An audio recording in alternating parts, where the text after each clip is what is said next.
भगवान नेमिनाथ जी को प्रणाम करते हो।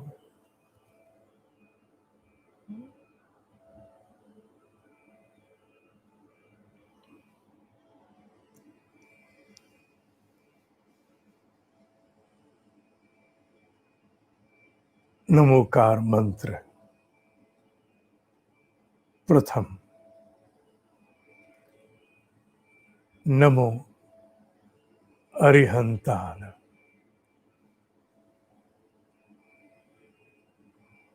अरिहंत कैसे हुआ जाता है? कौन है? केवल शाब्दिक अर्थ से ही बात बनेगी? नहीं। शाब्दिक अर्थ तो बड़ा सहज है, भले ही प्राप्त करने में जन्मों जन्मों जन्मों लग जाए। अरि माने शत्रु, हंता शत्रुओं को समाप्त करने। जैसे शिव के लिए कहा गया त्रिपुरारी, शत्रु के 3 नगर ध्वस्त करने वाला। अरिहंत जिसने शत्रुओं को समाप्त कर दिया। कब होते हैं ये शत्रु समाप्त? कौन होते हैं ये शत्रु? नाम तो बहुत ही सरल है। नाम इतने सरल कि सुन के व्यक्ति कह उठे, अरे अच्छा अच्छा अच्छा ये। पर उनकी व्याप्ति उन शत्रुओं की वायु में है। उन शत्रुओं से मुक्त हो पाने के लिए जो एक अवस्था है उसे जानना आवश्यक होगा। पुनरपि जननम पुनरपि मरणम, पुनि पुनि जननी जठरे शयनम। बार बार जन्म लेना, बार बार मरना, और फिर से जननी के जठर में आके उस साइकिल में, विशेष साइकिल में पड़े रहना। और वो साइकिल कैसे है? मनुष्य अपने गुणों के अनुरूप कर्म करता है। गुण माने जिस प्रकार के उसके पीछे के अभ्यास, संस्कार इत्यादि, उसके अनुरूप ही कर्म करता है। सभी कर्म, विचार करना भी कर्म है, भाव करना भी कर्म ही है, किसी को कुछ कहना भी कर्म है, कुछ भी करना वो कर्म की श्रेणी में आएगा। समूची उद्भासित होने वाली प्रतिक्रियाएं कर्म में आएंगी। हर कर्म की एक फलश्रुति है। Every action has a reaction. इसको नकार नहीं सकते, चाहे ये बात फिजिकल रियाम्स में हो या सटल रियाम्स में, भले ये भौतिक जगत के सिद्धांत के अंतर्गत हो या सूक्ष्म जगत के सिद्धांत के अंतर्गत हो। क्रिया की प्रतिक्रिया अनिवार्य है। चूंकि हर क्रिया की एक प्रतिक्रिया होती है, हर कर्म का एक फल होता है, अतः हर कर्म के उस फल को भोगने के लिए मनुष्य को पृथ्वी पर या अन्य किसी प्रकार की योनि में उपस्थित होना पड़ता है। यहां तक कि जो देवलोक में भी चले जाते हैं उन्हें भी कठोपनिषद कहता है एक अवधि के बाद आना होता है। मोटा सूत्र है, every action has a reaction. चाहे वो तमोगुण का हो, रजोगुण का हो, सतोगुण का हो, सभी का कोई ना कोई परिणाम अच्छा है। अच्छे कर्मों के परिणाम को भी तो भुगतने के लिए जीव आता है ना, या किसी अच्छी देव योनि में जाके फिर आता है, छलांग यहीं से लगेगी। तो हर कर्म की एक प्रतिक्रिया है, पर इसमें सबसे बड़ा एक बहुत बड़ा पर है, अंग्रेजी का बट, BUT, बट। कुछ ऐसे लोग होते हैं, कुछ ऐसी श्रेष्ठ जीवात्माएं होती हैं जो संपूर्ण अनासक्ति, संपूर्ण वैराग्य, इतना कि हद से गुजर जाओ, संपूर्ण अनासक्ति, संपूर्ण वैराग्य को प्राप्त हो जाते हैं। इतना अधिक प्राप्त हो जाते हैं कि उनका कर्म कोई फल लाता ही नहीं है। मैंने प्रभाव नहीं कहा, फल कहा। अर्थात उनका कर्म अकर्म सा ही हो जाता है। वो कर्म करते हुए भी कर्म की साइकिल से बाहर हो जाते हैं। उनका कर्ता भाव उस जगत में, इस महान सत्ता में विलय हो चुका होता है। वो हो के नहीं होते, उनकी व्याप्ति हो जाती। वो कर्म गति के संपूर्ण गुरुत्वाकर्षण से मुक्त हो जाते, इंसुलेट हो जाते। इतना वैराग्य कि उनका जो अपना अहम है वो घुल जाता है। मैं बचता ही नहीं, मैं की व्याप्ति उस पूरी समष्टि में हो जाती। शब्दों से उस अवस्था को समझाना क्या संभव है? चेष्टाएं की जा सकती हैं, पूरी सफलता प्राप्त तो नहीं की जा सकती। एक अरिहंत क्या है, इसे पूरी तरह से शब्दों में बांध कर समझा पाना हो सकता है कोई कर सकता हो, पर यह सामान्य सा अदना अध्यापक इसमें उतना सक्षम नहीं है। निकटता तो हम उसकी प्राप्त कर सकते हैं, समझ में निकटता, पर पूरा नहीं। जिसके कर्म करने से अब कोई प्रतिक्रिया उत्पन्न ही नहीं होगी, क्योंकि उसका अपना आपा रहा ही नहीं, विलय हो गया, घुल गया। उसके कर्म का प्रभाव तो हो सकता है, पर उसके कर्म की कोई, जिसे कहा जाए, प्रतिक्रिया जो उसे बांध पाए, वो नहीं होगी। हाँ, उसके कर्म माने उसके भाव का प्रभाव क्यों नहीं होगा? जब जिसे चाहे, जिसका चाहे कल्याण कर दे, यूं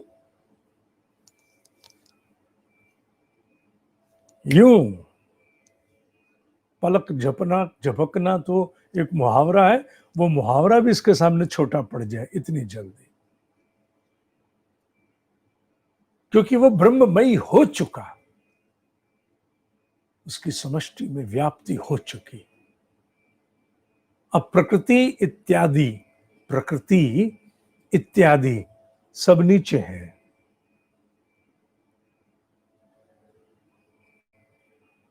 उसके कर्म के समूचे बीज जो पुनः अंकुरित प्रस्फुटित होके फल बनते हैं, नष्ट हो गए। अब वो भाव रूप में तो ब्रह्म ही है, रचयिता है, जो चाहे कल्याण, क्योंकि और तो वो कुछ कर ही नहीं सकते, कारण क्योंकि उनकी अवस्था ऐसी, केवल केवल केवल कल्याण, कल्याण, कल्याण, केवल कल्याण।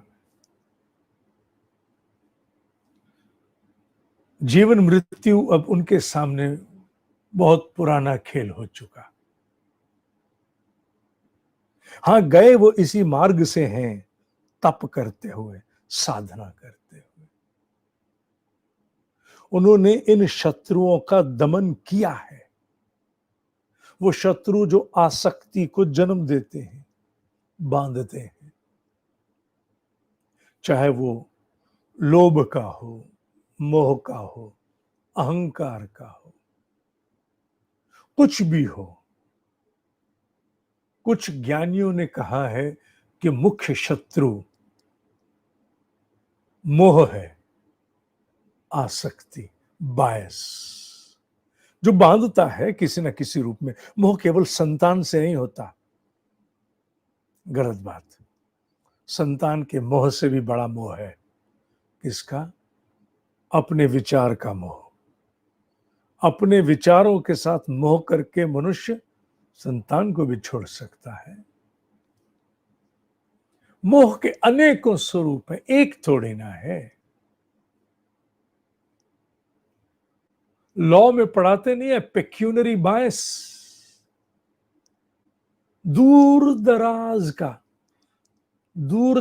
का किसी के साथ कोई संयोग, कोई मोह, कोई आसक्ति।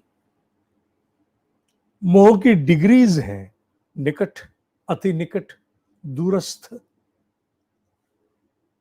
और मोह के अनेकों स्वरूप हैं। इस शत्रु से लोभ, अहंकार सहित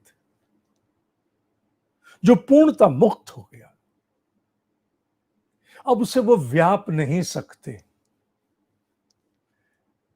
उसके किए गए हर कर्म को अब फलश्रुति के साथ नहीं बांधोगे, उसकी क्रिया की प्रतिक्रिया नहीं हो सकती। उसी को कहते हैं मुक्त। वो है अरिहंत।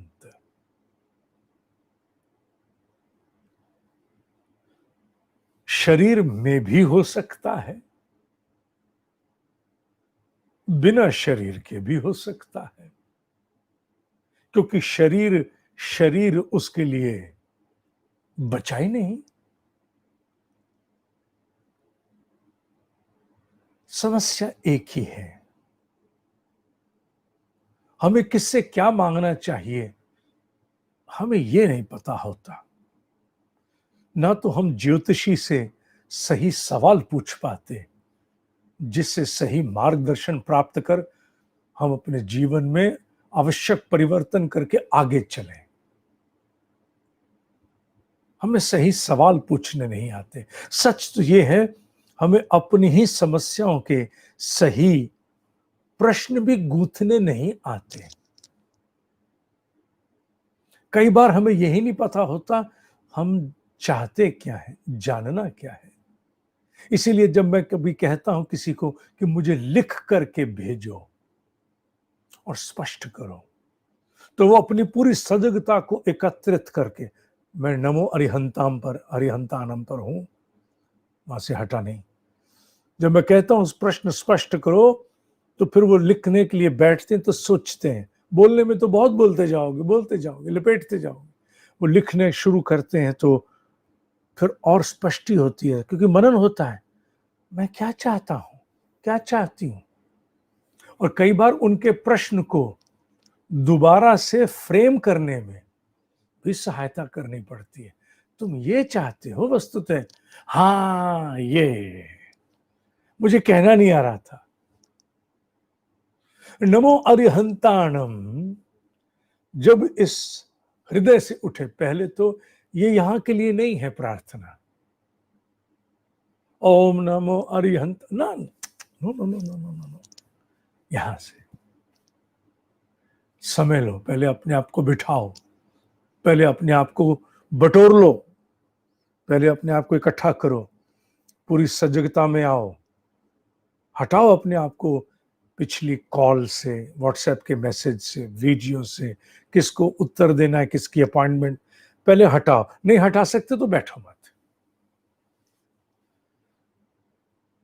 क्योंकि ये इतना बड़ा प्रयोग है, इतना बड़ा प्रयोग है, तुम इसके साथ भागते भागते न्याय मत करो, हो ही नहीं सकेगा। बैठो, बटोर लो अपने आप को। उसके उपरांत जब ये शब्द हृदय से उठे, ओम नमो अरिहंताणम, मनुष्य है, एक कामना भी साथ जाती है। इतनी समर्थ सत्ता के सामने हम स्तुति के लिए, नमस्कार के लिए इकट्ठे हो गए,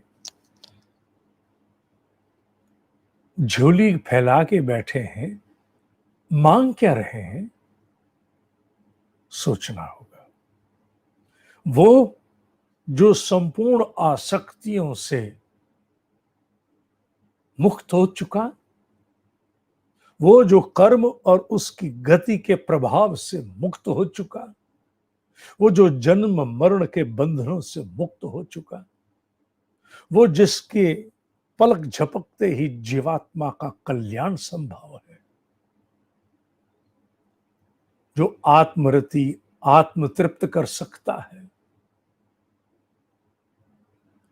किसी को, उससे क्या याचना करने बैठे हम।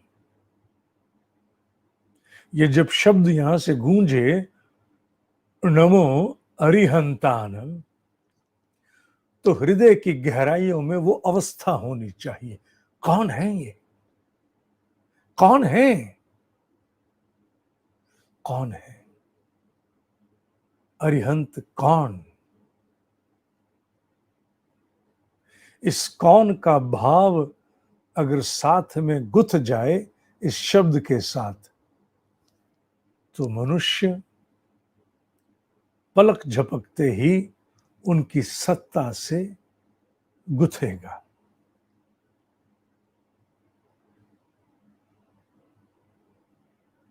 मैं जब कहता हूं भगवान नेमिनाथ जी को प्रणाम,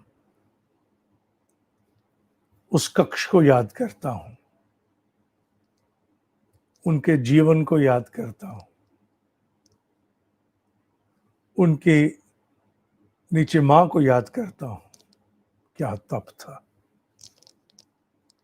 300 अन्य सन्यासियों के साथ एक साथ उनका कल्याण करते हुए उस प्राण को ध्यान करता हूं, युग का ध्यान करता हूं, और मैं तब बोलता हूं नमो अरिहंताणम। तो मेरी स्थिति, मेरी अवस्था उन्हें छूने को तत्पर हो जाती। इन शब्दों को मंत्र कहा गया, महामंत्र कहा गया। यूं ही नहीं, यूं ही नहीं, यूं ही नहीं कहा गया। इसलिए कहा गया कि तुम जब चाहो अपने स्वल्प स्वप्रयास से, स्वल्प माने थोड़े, तुम बहुत नहीं कर सकते ना, कोई बात नहीं। तुम बहुत कठोर तप में नहीं आ सकते, कोई बात नहीं। पर जीवात्मा का कल्याण चाहते हो, हां, तो कोई नहीं। तुम्हारे लिए महामंत्र का एक बहुत सुंदर, अत्यंत सहज, सुलभ मार्ग है। मंत्र, मन का वाहन। पर मंत्र को मंत्र के स्वरूप में ही उसका प्रयोग करना होगा। मंत्र को केवल बोलना है नहीं, मंत्र को भीतर घटित करना है, उसके प्राण की प्रतिष्ठा होनी है। अन्यथा मंत्र फलित कैसे होगा? इसलिए नमो अरिहंतानम बोलते ही उस अवस्था को याद करो जिन्हें वह प्राप्त हुई। चाहे रुक जाओ, क्यों भाग रहे हो? जब समय हो तब बैठ जाना। नमो अरिहंताणम। जैसे वह भाव आएगा, कल्याण का आशीष प्राण की झंझनाहट बनकर अनुभव होगा। तुम धन्य हो जाओगे, धन्य हो जाओगे। इसलिए पहले मनन कर लो, अरिहंत कौन, कौन, कैसे, क्या प्रभाव, क्या क्षमता। बस ये भाव जैसे जैसे अरिहंत के स्वरूप का भीतर घटित होना शुरू होगा, तब ये मंत्र अपना कार्य आरंभ करेगा।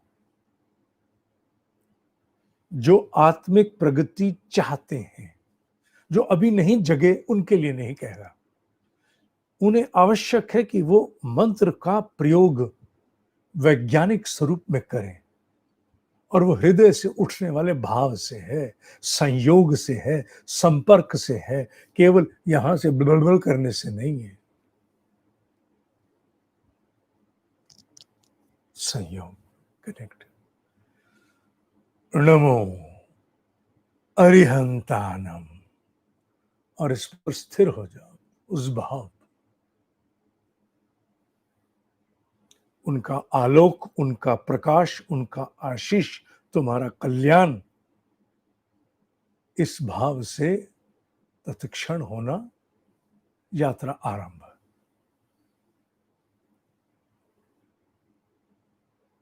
एक बार में समझ ना आए तो दोबारा देखना। मांडुक्य उपनिषद की कक्षा के आवेदन दिनेश जी DINESHJI.com पर देने हैं।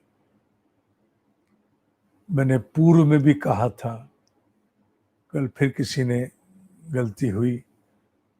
मैं दीक्षा दे नहीं सकता, दान ले नहीं सकता। ये दो अधिकार इस जन्म में मुझे नहीं है। दीक्षा दे नहीं सकता, दान ले नहीं सकता। अध्यापक हूं, पढ़ा करके ज्ञान ऋण लेने का अधिकारी हूं, बस। कठोपनिषद अंग्रेजी के आवेदन भी लिए जा रहे हैं, तत्काल शुरू होने वाले, जल्दी ही। हिंदी का कठोपनिषद कुछ समय पश्चात आने वाला है। कर्मयोग का प्रशिक्षण और हिंदी में कठोपनिषद आने वाला। आज के लिए इतना ही। ओम शांति, शांति, शांति। ओम ही सत्य है, ओम ही सत्य है, ओम ही सत्य है।